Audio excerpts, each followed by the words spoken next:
What's up, guys? Welcome to another Antique House. Today I have something that might blow your mind. Today we're going to be talking about the cap gun made by Hubley, straight from Lancaster, Pennsylvania. Stay tuned with me with an Antique House. Guys, today is John Hubley's day. We got to thank him for his 1894 coming out with all of his cast iron toys that he came out with and the ways that he did things. The line got bigger in 1904. It just kept on going. But Lancaster, PA, thank you very much for everything that you've done for us. The Hubley Manufacturing Company did a lot of things. They made a large range of cast iron toys. They made door stops. They made, bookends, particular motor vehicles made of cast iron, of classic cars, of a, maybe like a 1-to-0 scale, starting in the 1960s. A couple of the years were with, Detroit automotive stuff. So I'm just going to give you guys the rundown, a little bit of the history, and then we can go from there and check out something else. As a plastic, promo model maker, many of the Hubley toys, they were definitely a collector's item after all the sources. Alright, now I'm going to give you guys a little bit of the history of the Hubley Manufacturing Company. It was established in 1894, alright, in Lancaster, Pennsylvania. Thank you, Pennsylvania, for bringing such a wonderful toy this way.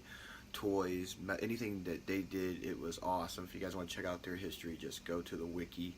They have it there for you. Like I said, in 1894, they came out in Pennsylvania, Lancaster. His name, a young fellow named John Hubley. Let me tell you a little bit about John Hubley.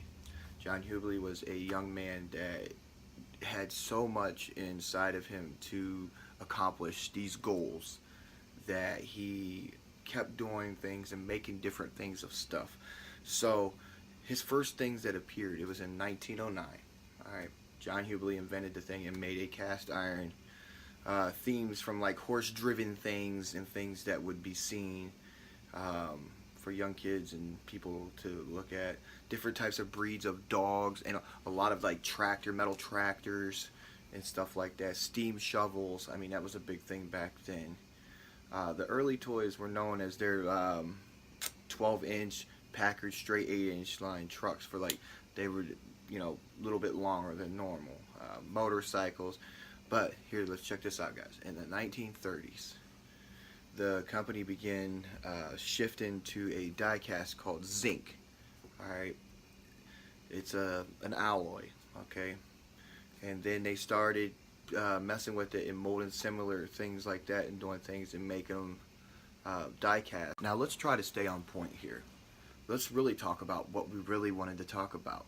Today we wanted to talk about the Hubley cap gun. Alright, now I was all over the internet and I was looking at all types of them. And I'm going to tell you, Hubley had a wonderful idea of making all these toy guns. And he made so many of them that I honestly can't find the one that I have. But it is stamped on there, and it does say that it's made from Lancaster, Pennsylvania. So let me tell you a little bit about the history. I looked it up on the wiki, and I'm going to kind of just like read it to you off the wiki and let you guys tell me, what you guys think of it. Now, here's what it says. A cap gun, a pistol, or a rifle is a toy gun that creates a loud sound when it simulates a gunshot and a puff of smoke when it is exploded from the cap. Very awesome. That just, okay. Now, then it says, provides a small noise, effectively in the same as the Menard type primer and the precaution caps used on real firearms. Is usually smaller and made of cheap plastic or pewter or metal, and it is used that way in a form of a lockback shoots pistol.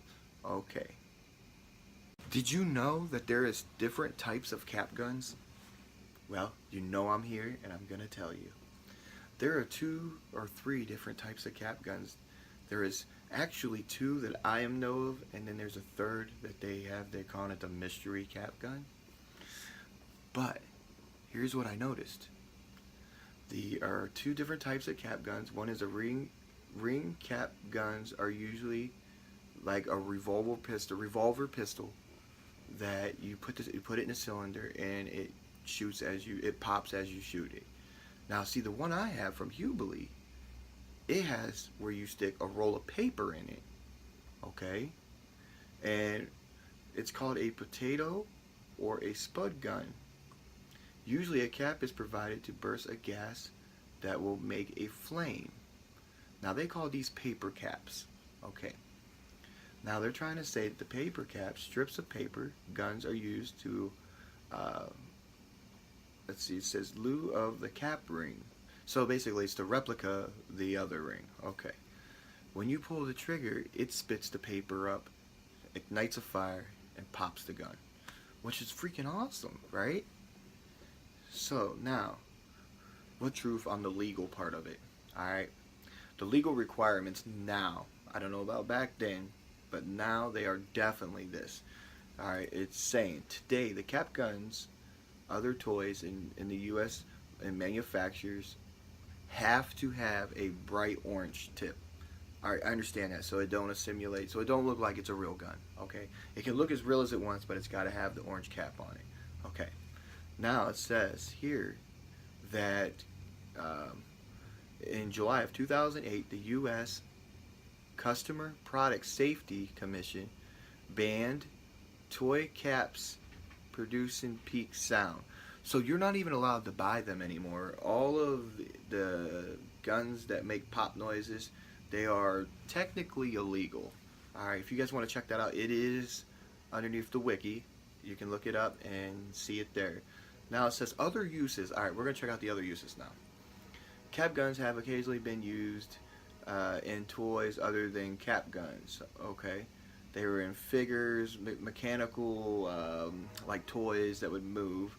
Another use for so-called cap bombs devices were mainly shaped as a aerial bomb. Okay, now I remember that they were like round, and then you put the cap on the bottom, and you would drop it on the ground, and it would pop.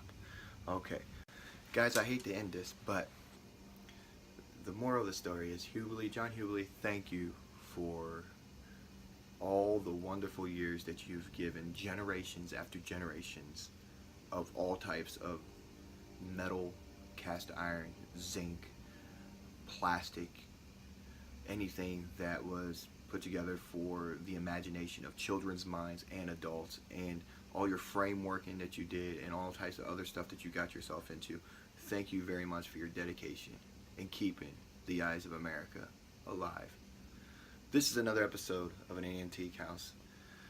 I hope you guys enjoyed my story about John Hubley and the cap guns and all his wonderful things that he's done. If you like my stuff, subscribe. It's down below. Put thumbs up. Hang out with me. I promise. I'll keep on trying to make it for you guys. New things, new things that are the intriguing of the eye of America.